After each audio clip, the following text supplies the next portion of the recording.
요한복음 20장 앞부분 기억나십니까? 어떤 일이 있었는지. 지지난주였기 때문에 잘 기억이 안 날 수도 있는데 예수님께서 부활하셨죠. 예수님께서 평소에 제자들에게 예수님이 고난받으시고 죽으시고 부활하실 것이라는 것을 말씀하셨습니다마는 이 제자들은 전혀 그 예수님의 부활을 예측을 못합니다. 빈무덤과 그 세마포가 놓여 있는 것을 보고도 전혀 예측하지 못하고 자기들의 집으로 제자들은 돌아갔습니다.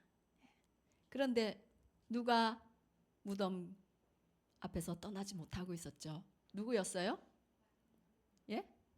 마리아. 기억을 못하나? 진짜? 마리아가 무덤을 떠나지 못하고 있었죠. 계속 통곡하면서 예수님의 시신을 찾았습니다. 그렇게 간절히 주님을 찾던 그 마리아가 부활하신 예수님을 가장 먼저 만났다. 이런 말씀들을 나눴습니다. 그 마리아가 이제 너무나 기뻐서 제자들에게 달려갔겠죠. 달려가서 예수님이 부활하신 소식도 전하고 또 예수님이 하신 말씀들도 전했을 것입니다. 잠이 오는 사람은 뒤에 가서 서서 예배하시기 바랍니다.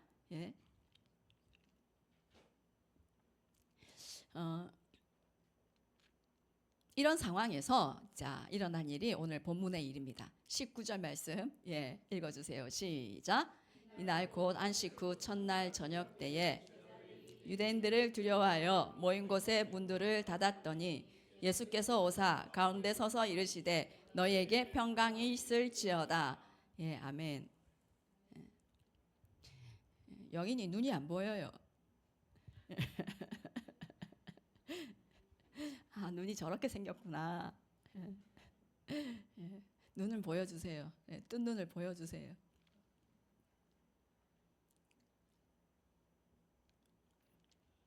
안식 후 곧 첫날 저녁 때에 이날은 언제일까요? 여러분 맞춰보세요. 예수님이 부활하신 그날 저녁입니다. 예수님이 부활하신 그날 저녁. 그런데 제자들은 유대인들을 두려워하여 모인 곳에 문들을 닫았더니 제자들은 마가의 다락방으로 추정되는 그곳에 모여서 문을 닫고 있었습니다. 이 문을 닫았다 이 말은 그냥 닫은 게 아니라 문을 잠궈 놓았다 이 말입니다. 그리고 문들이라고 말씀하고 있죠. 제자들은 그 집에 문이라는 문은 다 지금 잠궈 놓고 있는 것입니다. 왜요? 유대 종교 지도자들이 제자들을 또 찾아와서 그 제자들을 잡아갈까 봐 두려워서 문을 다 잠그고 있었습니다. 이때 이 누가복음 24장의 설명으로는요. 두 제자가 엠마오로 가는 길에서 벌써 예수님을 만났어요. 예수님의 부활을 보았습니다. 그리고 이제 돌아와서 함께 있는 그런 상태입니다. 그럼에도 불구하고 지금 또 막달라 마리아가 예수님이 부활하셨다라는 얘기를 전했고 또 엠마오로 가던 제자들도 그 얘기를 분명히 전했겠죠. 그런 상황인데도 문이라는 문은 다 닫고 있는 거예요. 두려워하고 있는 거예요. 여전히. 우리도 그런 것 같아요. 예수님 믿고 있고 예수님 나와 함께 하신다는 거 알고 있는데도 상황 때문에 상황 바라보고 두려워할 때가 많이 있죠. 그런 그들에게 예수님께서 찾아오십니다. 찾아오셔서 여기 보면은 예수님이 이렇게 문들을 다 잠궈놨는데 예수께서 오사 가운데 서서 이르시되 너희에게 평강이 있을지어다. 잠겨있는 상태에서 예수님이 가운데로 제자들 가운데로 오셨습니다. 부활하신 이 몸은 우리 육신의 몸과는 다른 거예요. 장소에 제한받지 않고 자유롭게 다니고 갈 수 있는 아주 신비한 형태인데 이 부활의 몸을 고린도전서 15장에서는 신령한 몸이라고 표현하고 있습니다. 우리는 부활할 때 이 신령한 몸을 입을 것입니다. 할렐루야.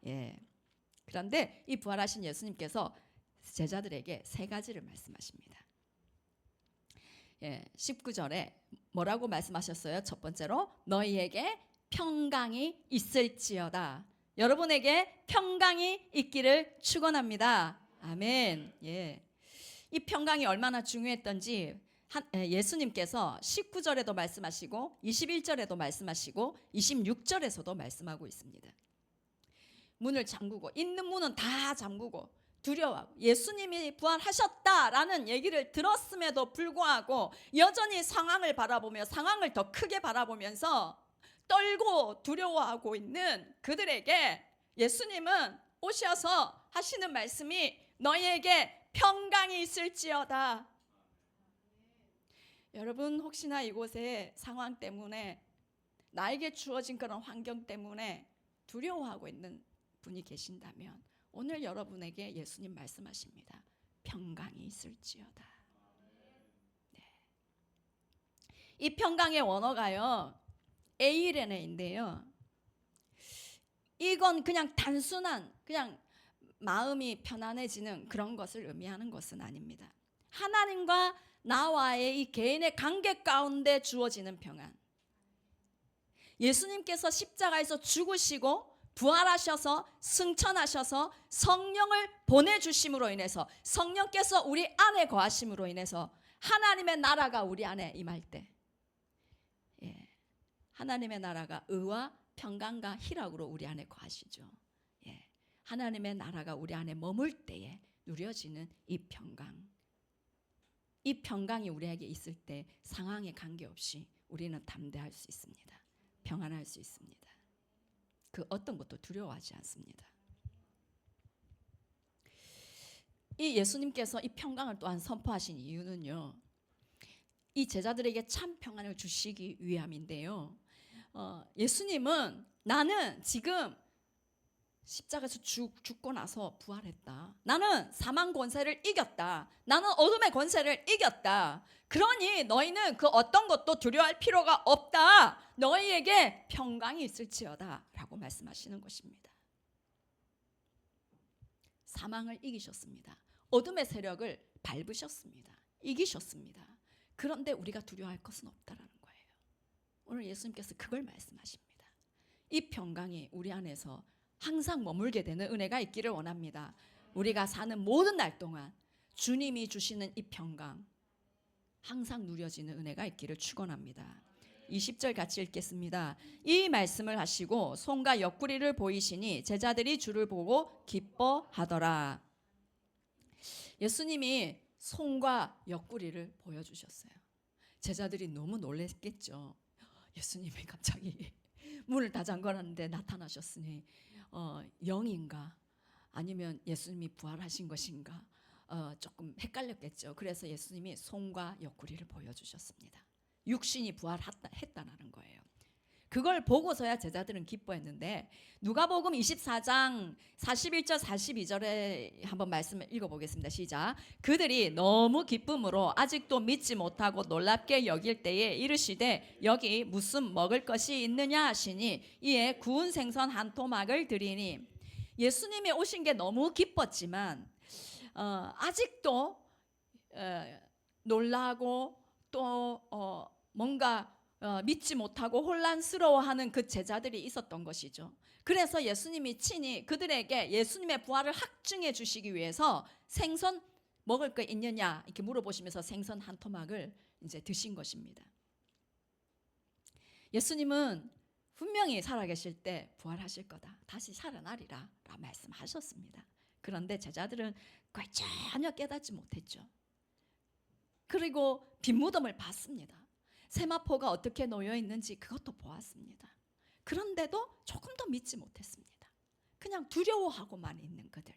그런데 그들에게 찾아오셔서 평강을 전해주시고, 그리고 내가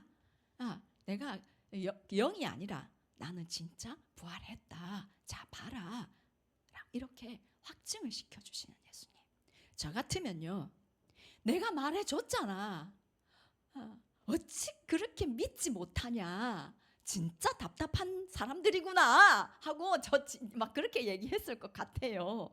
그런데 주님은 그렇게 하지 않으시고 본문을 보면서 예수님 참 인자하시다. 우리 예수님 참 인자하신 분이심을 기억하기 원합니다. 예. 21절 보시겠습니다. 예수께서 또 이르시되 너희에게 평강이 있을지어다. 아버지께서 나를 보내신 것 같이 나도 너희를 보내노라. 두 번째 말씀하시는 건요, 나도 너희를 보내노니 라고 말씀하십니다. 제자들에게 평강을 선포하신 그 자리, 두려움이 다 떠나갔을 것입니다.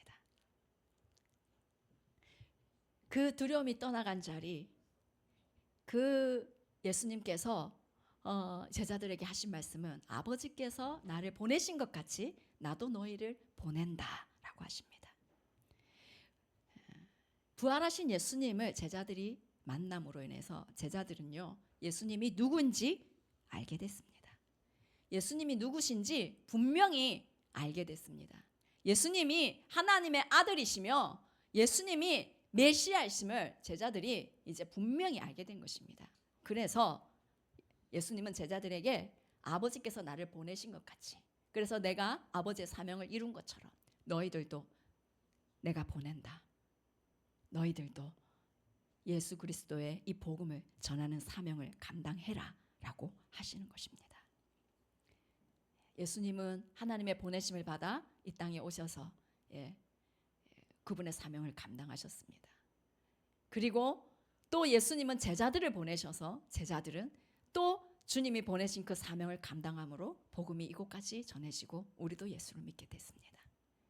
예수님은 오늘 우리에게도 내가 너희를 보내노라 라고 말씀하시는 것을 들으시기 원합니다. 예. 마태복음 28장 19절에 이렇게 말씀하십니다. 같이 읽겠습니다. 그러므로 너희는 가서 모든 민족으로 제자를 삼아 아버지와 아들과 성령의 이름으로 세례를 베풀고 내가 너희에게 분부한 모든 것을 가르쳐 지키게 하라. 아멘. 예.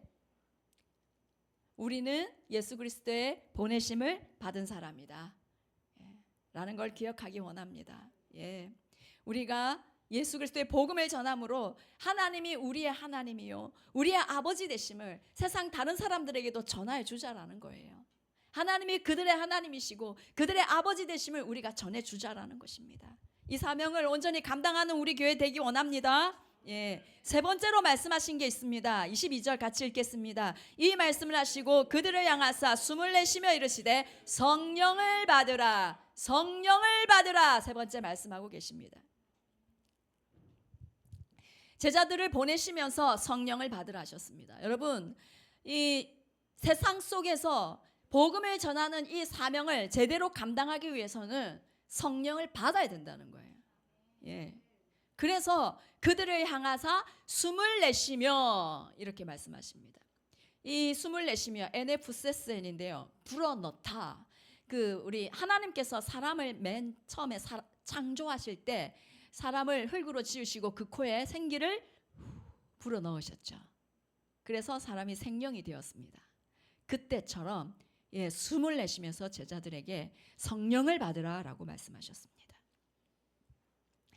성령이 오신 것은 오순절날 오신 게 아닌가?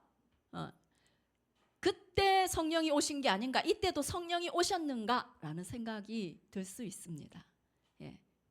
물론 오순절에 당연히 성령께서 임하셨습니다. 그런데 이 성령님이 본격적으로 오순절에 임하시기 전에 제자들이 오로지 기도에 힘쓰면서 성령을 기다릴 수 있게 하는 그 영적인 힘을 그것을 예수님께서 이 제자들에게 불어넣어 주셨다. 그래서 본격적으로 임하실 성령님의 부본적인 역사이다라고 생각하시면 되겠습니다. 네. 복음을 위해 세상에 보내심을 받은 이 사명을 감당하는 것은 성령님 함께하지 않으면 감당할 수가 없음을 기억하기 원합니다. 예.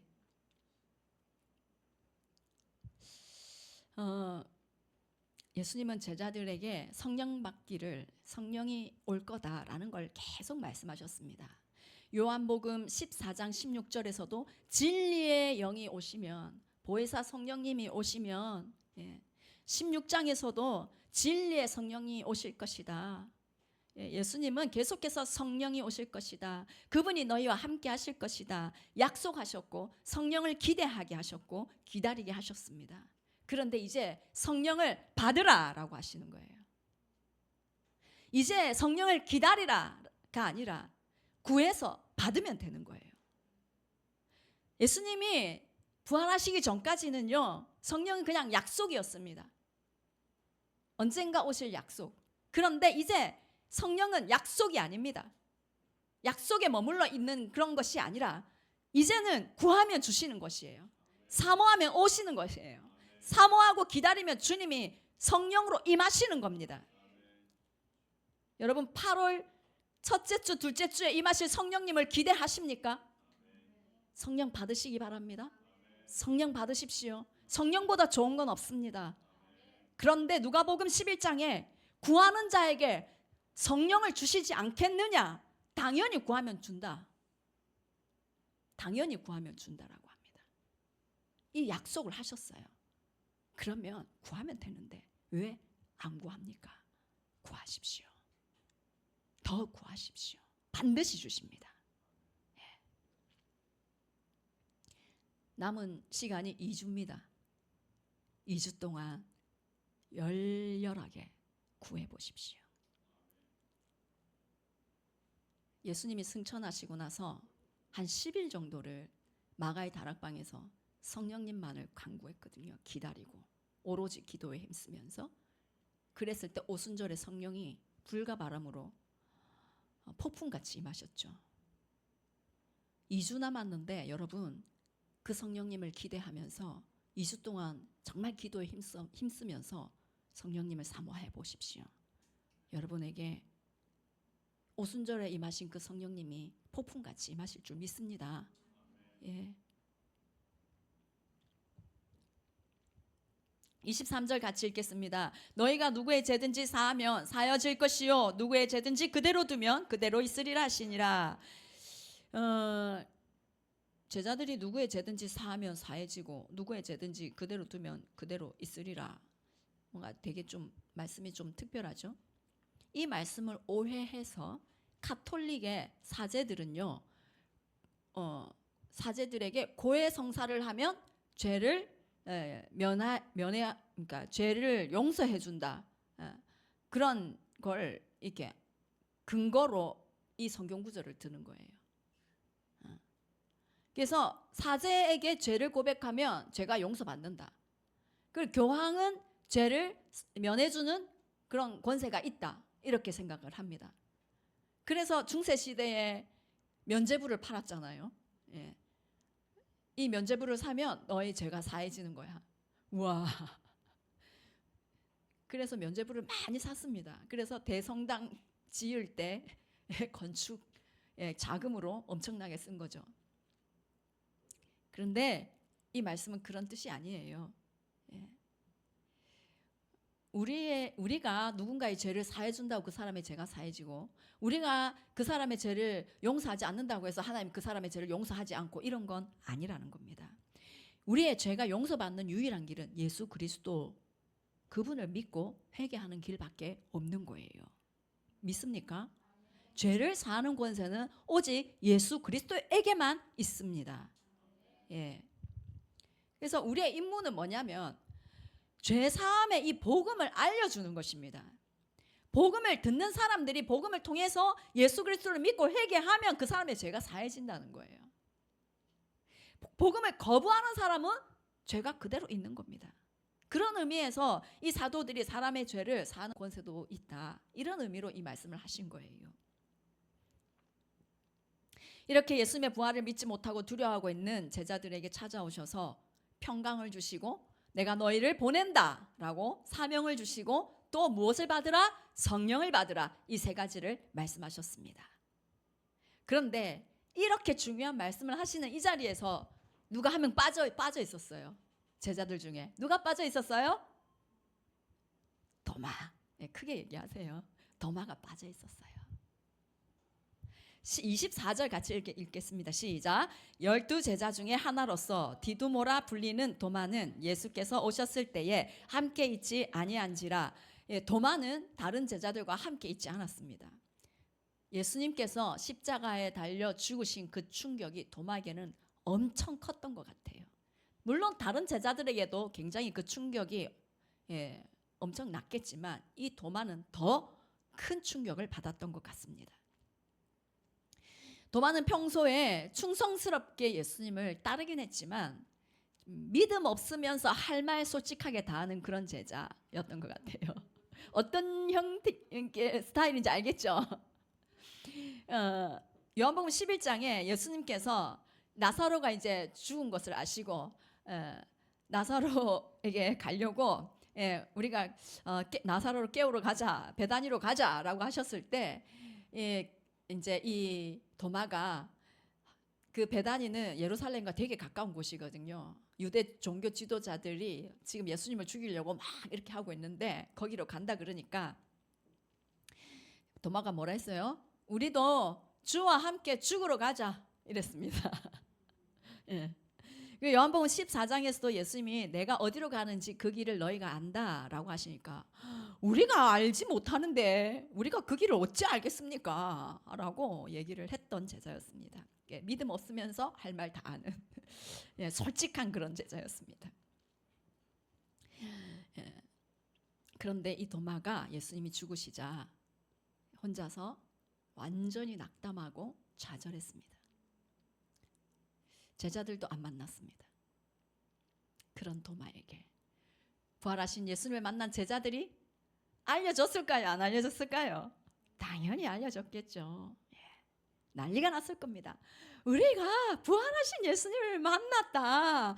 그분의 손과 그분의 옆구리 우리가 봤다. 그분이 우리에게 성령을 받으라고 하셨다. 예수님은 부활하셨어 라고 제자들이 얼마나 기뻐하면서 그 소식을 전했겠습니까? 그런데 그 얘기를 들은 도마의 대답 한번 보겠습니다. 25절 시작. 다른 제자들이 그에게 이르되 우리가 주를 보았노라 하니 도마가 이르되 내가 그의 손에 못자국을 보며 내 손가락을 그 못자국에 넣으며 내 손을 그 옆구리에 넣어보지 않고는 믿지 아니하겠노라 하니라. 지금 손에 못자국 만져보고 옆구리에 손가락 넣어보지 않고는 나는 안 믿겠다라고 말은 하는데요. 25절 마지막에 이 믿지 아니하겠노라, 이 원문의 더 정확한 해석은요, 나는 결코 믿지 않겠다입니다. 아예 안 믿으려고 작정한 것처럼 엄청난 불신을 갖고 지금 있는 상황입니다. 지금 가장 가까운 사람들이잖아요. 제자들, 동료 제자들이 예수님 살아났다고 그렇게 얘기를 하면 그런가? 라고 반응할 수 있잖아요. 그죠? 그런가? 그렇게 생각할 수 있는데 그게 아니라 완전히 완강한 태도로 거부하고 있습니다. 도마, 이 사람에게 예수님이 엄청난 희망이었던 것 같습니다. 물론 다른 제자들에게도 그랬겠지만 예수님이 왕의 자리에 오르시면 이제 그의 인생도 뭔가 펴질 것이다 기대도 했을 것이고, 그런 기대가 아주 많이 있었는데 갑자기 예수님이 어이없이 십자가에서 완전히 죽으시는 거예요. 그 모든 기대가 와르르르 다 무너졌습니다. 너무나 허망하게 끝난 거예요. 그래서 예수는 아닌가 보다 라고 그는 마음에 그냥 그 충격이 너무 커서 예수님을 아예 그냥 포기했던 것 같아요. 그래서 어떤 기대도 이제 더 이상은 내가 가지지 않겠다, 그런 지금 상황인 것 같습니다. 우리는요, 우리의 희망과 우리의 소망을 믿음으로 약간 혼동할 때가 있습니다.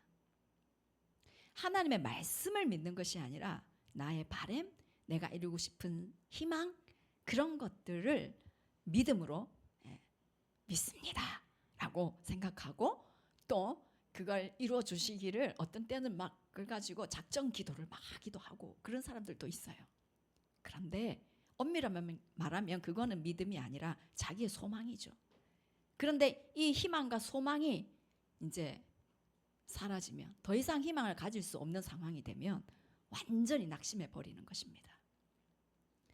우리 하나님은요, 우리를 우리보다 더 사랑하시는 분이세요. 우리가 잘 되기를 가장 원하시는 분이세요. 그래서 정말 좋은 걸 주시길 원하시는 분이십니다. 그런데 그 하나님의 계획은 우리의 계획보다 우리가 생각하지도 못하는 큰 계획을 갖고 계시고, 우리의 뜻보다 하나님의 뜻은 너무나 깊고 크신 것이죠. 이걸 모르는 거예요, 도마는. 하나님은 그분의 가장 선하신 계획대로 우리를 가장 선하게 이끌어 가시는 분이신데, 그걸 알지 못하고 완전히 낙심해 버린 겁니다. 하나님의 계획을 모르고 하나님 뜻도 모르고 완전히 낙심해 있는 이 도마. 이 도마를 주님은 모른 채 하지 않으시고, 이 미성숙한 도마를, 이 믿음 없는 도마를 위에서 다시 8일 후에 찾아가십니다. 26절 27절 같이 읽겠습니다. 시작. 여드레를 지나서 제자들이 다시 집 안에 있을 때 도마도 함께 있고 문들이 닫혔는데 예수께서 오사 가운데 서서 이르시되 너에게 평강이 있을지어다 하시고 도마에게 이르시되 내 손가락을 이리 내밀어 내 손을 보고 내 손을 내밀어 내 옆구리에 넣어보라. 그리하여 믿음 없는 자가 되지 말고 믿는 자가 되라. 완전히 낙심해 있는 이 도마를 향해서 야, 너 그거밖에 안 되냐? 라고 책망하지 않으셨습니다. 그냥 그 도마 한 사람을 위해서 주님이 8일 전과 똑같은 모습으로 도마에게 찾아가십니다. 그리고 도마가 했던 말대로 손에 손가락을 넣어보고 옆구리에 손가락 넣어보지 않고는 안 믿겠다라고 한 그 말을 진짜 똑같이 들은 것처럼 그대로 도마에게 오셔서 손가락을 주님의 손과 옆구리에 넣어보라 라고 말씀하십니다. 사랑하는 아인 가족 여러분, 네, 우리 주님은요, 우리가 믿음이 없어서 주저앉아 있을 때, 우리의 바람대로 되지 않아서 낙심하고 있을 때 주님이 우리를 향해서 너 믿음 그거밖에 안 되냐라고 책망하지 않으신다. 이런 것을 여기 본문을 통해서 알게 됩니다. 부족한 우리를, 낙심하고 있는 우리를 모른 채 하지도 않으신다. 넌 안 되겠구나 포기하지도 않으신다. 우리가 의심하고 낙심해도 버리지 않으시고 다시 찾아오시는 예수님. 우리의 연약함을 불쌍히 여기시고 우리가 다시 믿음 위에 설 수 있도록 사랑으로 우리를 일으켜 주시는 주님이십니다.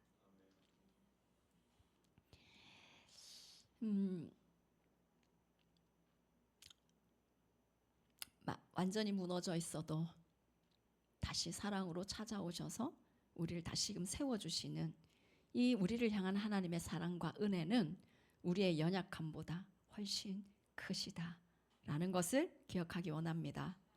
24절에서 디두모라 불리는 도마라고 하였는데요. 이 도마는 아람어인데 쌍둥이라는 뜻이고요. 디두모는 헬라어인데 이중적인 이런 의미입니다. 그러니까 디두모라고 불릴 만큼 좀 이중적인 거예요. 이렇게 사람이 이런 모습도 있는데 어떨 때는 완전히 다른 그런 모습. 도마가 디두모라고 그렇게 불리는 사람이었다는 거죠. 이 정도로 연약한 사람이었습니다.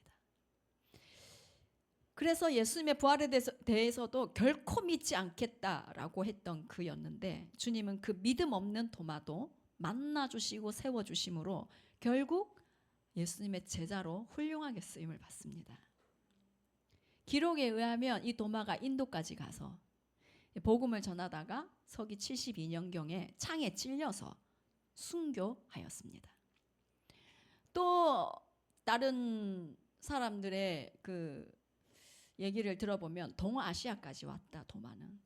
그래서 우리나라 가야국에까지 와서 복음을 전했다라는 그런 주장도 있습니다. 완전히 틀린 주장은 아닌 것 같습니다. 하여튼 그렇게 이 연약한 도마도 귀하게 쓰임받는 하나님의 사람이 되었습니다. 정필도 목사님이 그 개척 초기에 이제 성도들이 보니까 우리 교회는 안 그래요.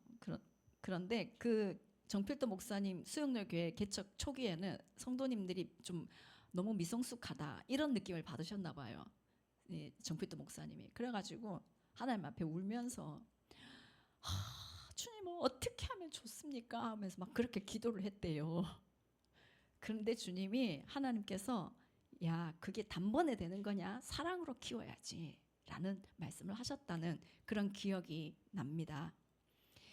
우리가 섬기고 우리가 돌보는 영혼들, 기도하는 영혼들이 도마처럼 어찌 저래 믿음이 없을까라는 생각이 혹시 들거나 그런 모습이 보일 때 우리의 마음은 되게 안타까울 수 있고 어려울 수 있습니다.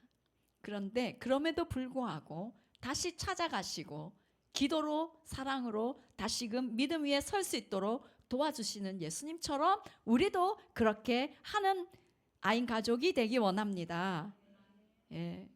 그러면 그 사람이 도마와 같은 귀한 하나님의 사람으로 쓰임 받을 수 있을 줄 믿습니다. 이렇게 부활하신 주님께서 도마를 위해서 특별히 다시 찾아가셨는데 그 도마를 만나 주시자 도마가 뭐라고 고백합니까? 28절 크게 한번 읽어보겠습니다. 도마가 대답하여 이르되 나의 주님이시요 나의 하나님이십니다. 아멘. 주님을 만나는 순간 그 모든 불신과 낙심은 다 사라져버리고 예수님이 하나님이시구나 라고 외칠 수밖에 없었습니다. 부활하신 주님을 만나는 순간 내가 생각했던 내 인생의 계획과 바람과 희망들이 얼마나 부질없고 유치한 것인지를 알게 된 거예요. 낙심과 절망, 그것은 살아계신 하나님의 현존 앞에서 순식간에 다 사라지고 그냥 높고 크신 하나님을 고백할 수밖에 없는 겁니다. 그래서 27절과 29절 우리가 다시 보시면 주님께서 뭐라고 말씀하셨습니까? 한번 읽어보겠습니다. 시작. 믿음 없는 자가 되지 말고 믿는 자가 되라. 나를 본고로 믿느냐? 보지 못하고 믿는 자들은 복되도다 하시니라. 아멘. 믿는 자가 되라. 보지 못하고 믿는 자가 복되도다 말씀합니다. 얼핏 생각하면요, 예수님이 살아계시던, 그러니까 예수님이 이 땅에 계시던 그 시대에 이 제자들이 더 복 있는 것 같지 않습니까? 그죠? 얼핏 생각하면 그들이 더 복된 자인 것 같습니다. 그런데 주님은요, 예수님이 승천하신 후에 우리가 이 시대에 예수님을 보지 않고 믿는 우리가 더 복되도다 말씀하시는 거예요. 우리는 부활하신 주님을 직접 보지 않았지만 믿습니다. 우리가 직접 볼 수 없지만 말씀에 근거하여 이 부활의 진리를 믿는 우리가 더 복 있다라고 말씀하십니다. 이런 복된 믿음 누가 주신 거예요? 하나님이 주신 겁니다. 그런데 우리가 계속해서 보지 않고 믿는 자가 되기를 원합니다.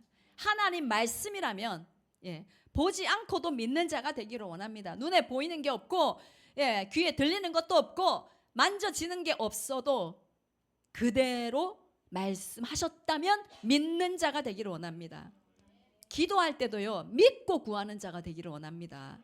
믿음 없이 열심히 기도만 하는 그게 아니라 믿고 기도하는 자, 기도하면 이루어진다. 반드시 이루어진다. 믿고 구하는 자가 되기를 원합니다. 마태복음 21장과 11절을 마가복음 11장을 한번 읽어볼게요. 너희가 기도할 때 무엇이든지 믿고 구하는 것은 다 받으라 하시니라. 또 11장 24절 그러므로 내가 너희에게 말하노니 무엇이든지 기도하고 구하는 것은 받은 줄로 믿으라. 그리하면 너희에게 그대로 되리라. 아멘. 우리는 본 적 없는 예수님의 부활을 믿습니다. 이것을 믿는 우리는 다른 모든 말씀도 믿음으로 반응할 수 있는 줄 믿습니다. 그리고 기도도 믿음으로 합시다. 믿음으로 모든 일에 반응하는 자가 되기를 원합니다. 그래서 복된 자가 되기 원합니다. 보지 않고 믿는 믿음으로 구하면 다 받는다. 하나님 말씀하셨다면 그대로 이루어진다 하는 그 믿음이 우리의 믿음이 되어서 이 믿음으로 주의 영광을 보는 우리 모두가 되기를 원합니다. 아멘. 우리 같이 찬양하겠습니다.